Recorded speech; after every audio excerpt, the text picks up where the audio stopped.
22번째 원리. 약한 자들에게 성령을 주셔서 사용하시는 하나님.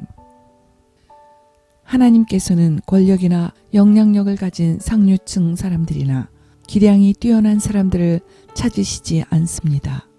오히려 그분은 연약하고 하찮지만 하나님만을 신뢰하는 사람들을 찾으십니다. 하나님은 깨어진 그릇과 같은 사람들을 사용하시며 완전하신 하나님을 신뢰하는 불완전한 사람들을 사용하십니다. 따라서 그러한 형제와 자매들을 통해서 나타나는 능력과 영광이 하나님께로부터 나온 것임을 모든 사람들이 알게 될 것이며 그 모든 일들이 사람으로 말미암은 것이 아니라 하나님의 역사임을 깨닫게 될 것입니다. 하나님께서는 이 세대의 종교적인 기독교 체제 속에서 그들의 목적 달성에 불필요하며 무가치하게 여겨지는 약하고 가난하며 무력한 자들, 경멸을 받는 사람들을 통한 종말 시대의 운동을 통하여 당신의 이름을 지극히 영광스럽게 하시려고 그들을 불러 모으고 계십니다. 하나님께서는 잃어버려지고 죽어있는 이 세상에 하나님의 능력으로 복음의 메시지를 전하게 하시려고 그들에게 기름을 부으실 것입니다. 우리는 이 마을에서 저 마을로 이동하며 복음을 증거하는 무명의 순회 전도자들을 배출해내고 있는 전 세계 지하 교회들 가운데에서 그 증거를 찾아볼 수 있습니다. 이에 대해 성경은 이렇게 선포합니다. 그러나 하나님께서 세상에 미련한 것들을 택하사 지혜 있는 자들을 부끄럽게 하려 하시고 세상에 약한 것들을 택하사 강한 것들을 부끄럽게 하려 하시며 하나님께서 세상에 천한 것들과 멸시받는 것들과 없는 것들을 택하사 있는 것들을 폐하려 하시나니 이는 아무 육체도 하나님 앞에서 자랑하지 못하게 하려 하심이라. 의문인 것은 과연 우리가 하나님께서 부르시고 사용하실 수 있을 만큼 충분히 자기를 신뢰하지 않는 약한 자인가 하는 것과 사람의 종교적인 전통과 유전을 모두 내버리고 하나님 자신으로부터 배울 준비가 되었는가 하는 것입니다. 이것이 바로 하나님께서 일하시는 방법입니다. 하나님께서는 그들 자신의 어떠한 힘과 능력도 신뢰하지 않고 오직 하나님의 능력만을 전적으로 신뢰하는 기도원의 군사들을 찾고 계십니다. 하나님께서는 당신을 전적으로 완전히 신뢰하는 보잘것없는 사람들을 사용하십니다. 오늘 당신은 이 기도원의 군사들 중 한 사람이 되기를 원하십니까? 1000대 1, 어쩌면 10만대 1이라는 이 터무니없는 상황을 상상해 보십시오. 말이 안 되는 것 같지만 이것이 바로 하나님의 섭리입니다. 하나님께서 함께 하시는 한 사람이 곧 다수입니다. 설령 100만대 1이라 할지라도 하나님께서 그 한 사람과 함께 하신다면 그가 승자가 될 수 있습니다. 하나님께서는 당신의 이름을 크게 높이기를 기대하십니다. 그래서 하나님께서는 힘이 없고 비천한 사람을 사용하셔서 그 일을 이루심으로 그것이 사람에 의해서가 아니라 하나님께서 이루신 일임을 명명백백하게 드러나게 하십니다. 하나님의 능력은 연약한 사람들 속에서 완전하게 나타납니다.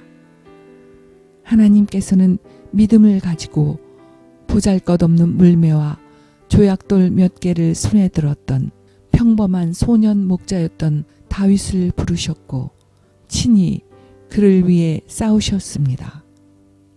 그 다음에 일어난 일은 하나님의 이름과 그분의 영광을 위한 위대한 승리로 장식되었습니다.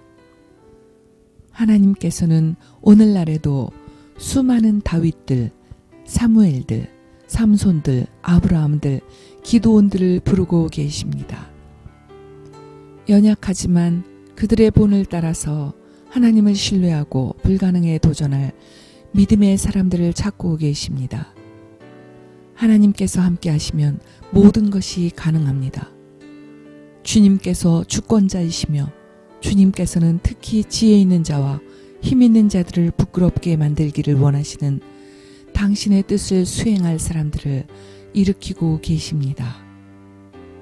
하나님께서는 어떠한 대가를 치른다 할지라도 하나님의 명령과 사역을 완수하기를 원하는 성도들 중에서 남은 자들을 간절히 찾고 계십니다. 사람들의 시선에서 간과되고 연약한 사람들이 세워질 것이며 그로 인해서 하나님께서 영광을 받으시게 될 것입니다. 어느 날 마침내 그분의 영광이 물이 바다를 덮음같이 온 땅을 덮는 날이 올 것입니다. 주 예수께서는 주님의 은혜와 능력을 힘입지 않고는 아무것도 할 수 없음을 깨달은 사람들을 부르고 계십니다. 하나님께서는 당신 자신과 친밀한 관계 가운데 있는 사람들을 사용하시며 이것이야말로 하나님의 나라를 섬기는 데 있어서 가장 중요한 자격입니다. 연약하지만 하나님을 신뢰하는 이러한 성도들이 마지막 때에 이 땅 위에서 하나님의 목적을 성취하게 될 것입니다.